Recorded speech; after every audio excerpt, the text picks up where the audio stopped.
আমাদের সমাজে হিজড়াদের তৃতীয় লিঙ্গ বা ট্রান্সজেন্ডার সম্প্রদায়ের একটি অংশ প্রতি দৃষ্টিভঙ্গি বেশ জটিল এবং এটি একটি মিশ্র রূপ ধারণ করে আছে। একদিকে যেমন তাদের প্রতি এক ধরনের সামাজিক ভীতি বা দূরত্ব কাজ করে, অন্যদিকে আবার সংস্কৃতির অংশ হিসেবে তাদের এক ধরনের বিশেষ মর্যাদাও দেওয়া হয়। সামগ্রিকভাবে আমাদের সমাজ তাদের যেভাবে দেখে তা কয়েকটি প্রধান ভাগে আলোচনা করা যায়। 1. সামাজিক বর্জন ও বৈষম্য। দীর্ঘদিন ধরে আমাদের সমাজ হিজড়ে সম্প্রদায়কে মূলধারার বাইরে রেখে এসেছে। পরিবার থেকে বিচ্ছিন্নতা। অনেক সময় দেখা যায় কোনো পরিবারে এমন শিশু জন্মগ্রহণ করলে সামাজিক লোকলজ্জার ভয়ে পরিবারই তাদের ত্যাগ করে বা দূরে ঠেলে দেয়। শিক্ষা ও কর্মসংস্থানের অভাব। সাধারণ স্কুল কলেজে তাদের পড়াশোনার পরিবেশ বা গ্রহণযোগ্যতা তৈরি না হওয়ায় তারা শিক্ষা থেকে বঞ্চিত হন। এর ফলে মূলধারার চাকরি বা পেশায় যোগ দেওয়ার সুযোগ তাদের জন্য খুবই সীমিত হয়ে পড়ে। 2. সাংস্কৃতিক ও প্রথাগত দৃষ্টিভঙ্গি।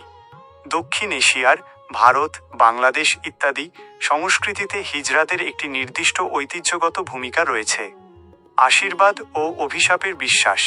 অনেক মানুষের মনে বিশ্বাস আছে যে হিজড়াদের অন্তরের দোয়া বা আশীর্বাদ খুবই পবিত্র এবং তাদের অভিশাপ বা বকা অমঙ্গল ডেকে আনে। অনুষ্ঠানে উপস্থিতি। সন্তান জন্ম নিলে বা বিয়েবাড়ির মতো শুভ অনুষ্ঠানে নাচ গান করে বকশিশ বা নেগ নেওয়ার একটি দীর্ঘদিনের প্রথা সমাজে প্রচলিত আছে। অনেকে একে আনন্দের সাথে গ্রহণ করলেও কেউ কেউ আবার বাধ্য হয়ে বা ভয়ের কারণে তাদের টাকা পয়সা দিয়ে থাকেন। 3.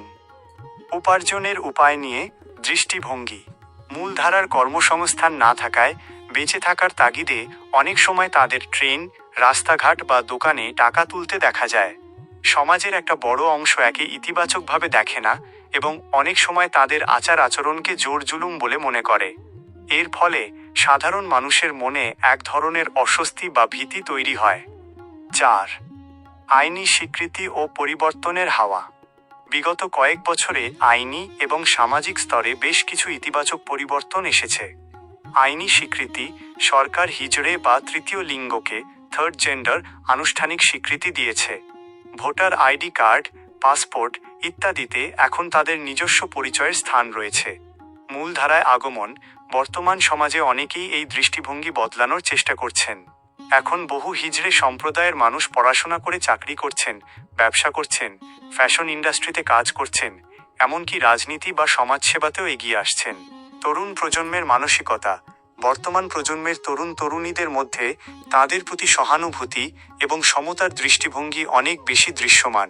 তাদের আলাদা কেউ না ভেবে সমাজের আর 5টা মানুষের মতোই সমান অধিকার পাওয়া উচিত, এই মানসিকতা ধীরে ধীরে তৈরি হচ্ছে। সংক্ষেপে বলতে গেলে আমাদের সমাজ এখনও হিজড়েদের পুরোপুরি আপন করে নিতে পারেনি, তবে পুরনো রক্ষণশীল ও ভীতিমূলক দৃষ্টিভঙ্গিটা ভাঙতে শুরু করেছে। সমাজ যত বেশি শিক্ষিত ও সচেতন হচ্ছে, তাদের প্রতি সহানুভূতি এবং তাদের সমান অধিকার দেওয়ার মানসিকতা ততটাই বৃদ্ধি পাচ্ছে।